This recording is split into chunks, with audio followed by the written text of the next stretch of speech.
आइए जानते हैं सितंबर महीने के मिथुन राशि फल के बारे में। यह महीना आपके लिए मिश्रित परिणाम लेकर आने वाला है, लेकिन इस महीने आपके खर्च बढ़े हुए रहेंगे। इस बात का आपको शुरू से ही ध्यान रखना चाहिए और पहले से ही अपने धन को किस तरह से इस्तेमाल करना है इस पर आपको ध्यान देना होगा, अन्यथा आपको चुनौतियाँ परेशान कर सकती हैं। स्वास्थ्य पर भी आवश्यकता पड़ेगी कि आप ध्यान दें और बाहर का भोजन करने से परहेज करें। नौकरी के मामले में आप चतुराई दिखाएंगे तो, लेकिन कभी कभी ज़्यादा चतुराई दिखाना भी आपके लिए नुकसानदायक हो सकता है। इसलिए आपको बेहद समझदारी से काम लेना होगा ताकि कोई बड़ी समस्या आपको परेशान ना कर सके। व्यापार करने वाले जातकों के लिए यह महीना सामान्य रहेगा। व्यापार से संबंधित खर्च बढ़ेंगे, लेकिन कुछ नए व्यावसायिक संबंध स्थापित हो सकते हैं। विदेशी माध्यमों से धन का आगमन भी हो सकता है और व्यापार में वृद्धि हो सकती है। प्रेम संबंधों के लिए यह महीना अनुकूल रह सकता है। विशेष रूप से महीने का उत्तरार्ध ज़्यादा अनुकूल दिखाई देता है। वैवाहिक संबंधों में कुछ समस्याओं का सामना करना पड़ सकता है। आपकी उग्रता आपके रिश्तों के लिए नुकसानदायक हो सकती है, इसलिए आपको पूरी सावधानी दिखानी होगी। विद्यार्थी वर्ग के लिए महीना मध्यम रहेगा, लेकिन आप अपनी मेहनत से अपने कल को बेहतर बना पाएंगे या नहीं, अपनी पढ़ाई में अच्छे परिणाम प्राप्त कर सकेंगे या नहीं, यह आपकी पढ़ाई पर ही निर्भर करता है। पारिवारिक जीवन में आपसी सामंजस्य की कमी रहेगी, फिर भी प्रेम बना रहेगा और परिवार के लिए यह बेहद आवश्यक भी है। इसलिए आपको अपने परिवार को एकजुट बनाए रखने के लिए लगातार प्रयास करने चाहिए। अब चलिए आपके करियर के बारे में हम बता देते हैं। करियर के दृष्टिकोण से यह महीना मध्यम रूप से फलदायक रहने की संभावना है। दशम भाव में पूरे महीने राहु महाराज विराजमान रहेंगे, जैसे हर काम को आप नए शॉर्टकट से करना पसंद करेंगे। कभी कभी तो यह चीज़ आपको सफलता देगी, लेकिन कभी कभी आपको लेने के देने भी पड़ सकते हैं। इसलिए सीधे रास्ते को अपनाकर मेहनत करें और पूरे मन से अपने काम को करें। किसी की बिना वजह बुराई ना करें और किसी से कटु भी ना बोले तथा दूसरों के मामले में हस्तक्षेप करने से बचें। ऐसा करने से नौकरी में अच्छे परिणाम मिल सकते हैं। दशम भाव के स्वामी पूरे महीने द्वादश भाव में बने रहेंगे, जिससे काम के सिलसिले में लंबी यात्राएं व विदेश जाना भी संभव हो सकता है। आप अति व्यस्त रहेंगे और परिवार के लिए समय कम निकाल पाएंगे।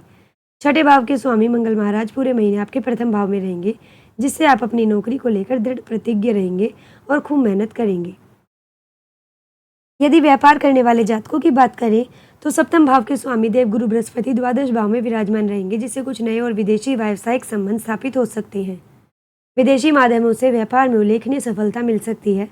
मंगल महाराज के प्रथम भाव में बैठकर सप्तम भाव को देखने से आपको अपनी उग्रता और अपने क्रोध पर नियंत्रण रखना होगा, अन्यथा यह आपके व्यापार के लिए नुकसानदायक स्थितियों को जन्म दे सकता है।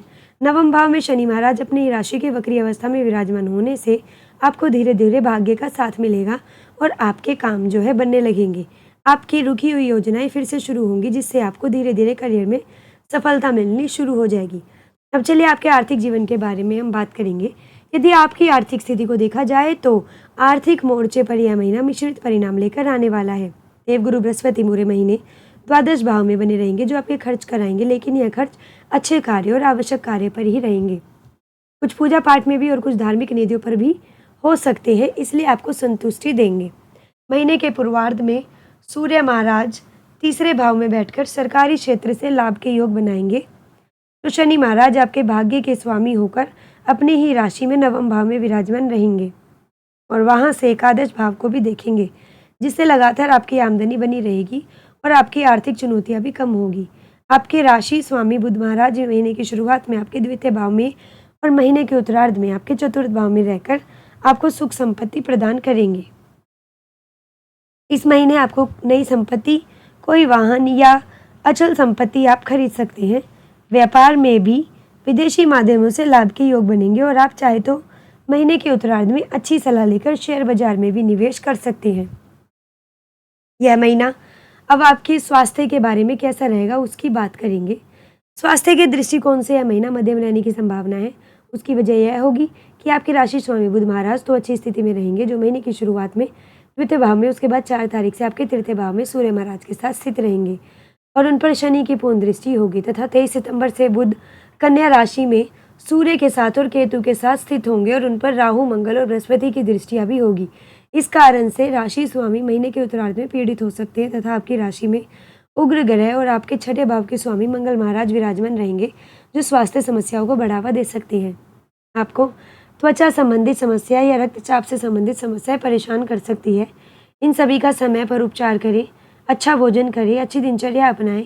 इससे आपको स्वास्थ्य लाभ हो सकता है। अब चलिए आपके प्रेम व वैवाहिक जीवन के बारे में बात करेंगे। यदि आप किसी प्रेम संबंध में हैं तो यह महीना आपको अच्छी सफलता प्रदान कर सकता है। पंचम भाव के स्वामी शुक्र महाराज महीने के पूर्वार्ध में आपके चौथे भाव में विराजमान रहेंगे और उनके साथ केतु महाराज भी होंगे तथा मंगल और बृहस्पति की दृष्टि भी उन पर होगी, जिससे आप अपने प्रियतम से तरह तरह की बातें करेंगे, उनके लिए कुछ भी कर लेंगे और उनके मन में आपके लेकर अनेक प्रकार के विचार जन्म लेंगे, जिनमें कुछ अच्छे और कुछ बुरे विचार हो सकते हैं। आपको कोशिश करनी चाहिए कि अपने विचारों को नियंत्रण में रखें और अपने प्रेम को महत्व दें। इसके बाद 18 सितंबर से शुक्र तुला राशि में पंचम भाव में आकर आपके प्रेम संबंधों को प्रगाढ़ बनाएंगे। आपके रिश्ते में रोमानियत बढ़ेगी, आप दोनों के बीच आपसी समन्वय बेहतर होगा, अंतरंग संबंधों में बढ़ोतरी होगी। आप अपने रिश्ते को लेकर ज़्यादा सजग और सचेत रहेंगे और इसके भविष्य के लिए आप सोचेंगे। और विवाहित जातकों की बात करें तो आपको इस महीने काफ़ी सावधानी रखने की आवश्यकता पड़ेगी, क्योंकि पूरे महीने उग्र स्वभाव वाले मंगल महाराज मिथुन राशि में यानी कि आपकी ही राशि में प्रथम भाव में रहेंगे और वहां से आपके सप्तम भाव पर दृष्टि डालेंगे, जिससे पारिवारिक समस्याओं को छोड़ दे तो आप अपने जीवन साथी के साथ तर्क बढ़ा सकते हैं और एक दूसरे से कटाक्ष करने की प्रवृत्ति बढ़ेगी और आप ज़्यादा उग्र होकर और गुस्से में बात करेंगे, जो आपके रिश्ते को लेकर नुकसानदायक रहेगा। आपके जीवन साथी इस दौरान कुछ धार्मिक हो सकते हैं और घर में पूजा पाठ का आयोजन कर सकते हैं। आपको इसमें उनकी सहभागिता करनी चाहिए और उनके कार्य को समझकर उनकी मदद करनी चाहिए। और इस समय आपको कुछ समय निकालकर उनके मन की बात भी करनी चाहिए। क्रोध को नियंत्रण में रखें, मीठी वाणी बोलकर आप अपने रिश्ते को संभाल सकते हैं। अब चलिए आपके पारिवारिक जीवन के बारे में कुछ बात कर लेते हैं। यह महीना पारिवारिक तौर पे कुछ उथल पुथल के साथ आपसी प्रेम को बढ़ाएगा। दूसरे भाव में महीने की शुरुआत में बुध महाराज विराजमान रहेंगे, जो आपके परिवार को एकजुट बनाने में महत्वपूर्ण भूमिका निभाएंगे और यह आप ही होंगे जो अपने परिवार को संभालना चाहेंगे। इससे परिवार में खुशियाँ रहेगी और आप अपने रिश्ते को लेकर सजग रहेंगे। परिवार में मीठा बोलने वाले लोग भी होंगे, लेकिन बीच बीच में आपका क्रोधी स्वभाव अड़चन बन सकता है, इसलिए अपने क्रोध को एक तरफ रखकर अपने परिवार की बेहतरी के बारे में विचार करें। चौथे भाव में केतु शुक्र के साथ विराजमान होकर जिन पर मंगल और बृहस्पति की दृष्टि होगी, इसलिए बीच बीच में कुछ परेशानियों के बावजूद धीरे धीरे स्थितियाँ संभल सकती है। आपकी माताजी का स्वास्थ्य प्रभावित हो सकता है, इसलिए आपको उनके स्वास्थ्य का ध्यान रखना चाहिए।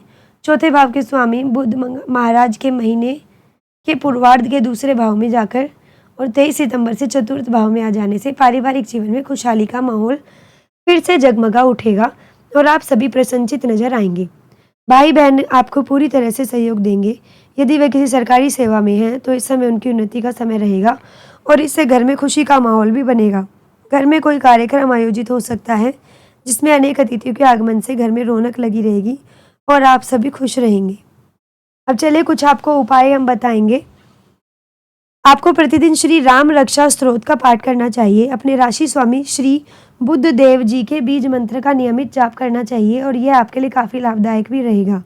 शुक्रवार के दिन स्फटिक की माला से माँ महालक्ष्मी के किसी मंत्र का कम से कम 108 बार जाप करें और शनिवार के दिन सरसों के तेल का दीपक संध्या काल में पीपल के वृक्ष के नीचे अवश्य जलाएं, लेकिन वृक्ष से दूर रखें। ऐसे ही अन्य राशि को जानने के लिए हमारे चैनल लोक सेवा धर्म को सब्सक्राइब करें व वीडियोस को लाइक करना ना भूलें।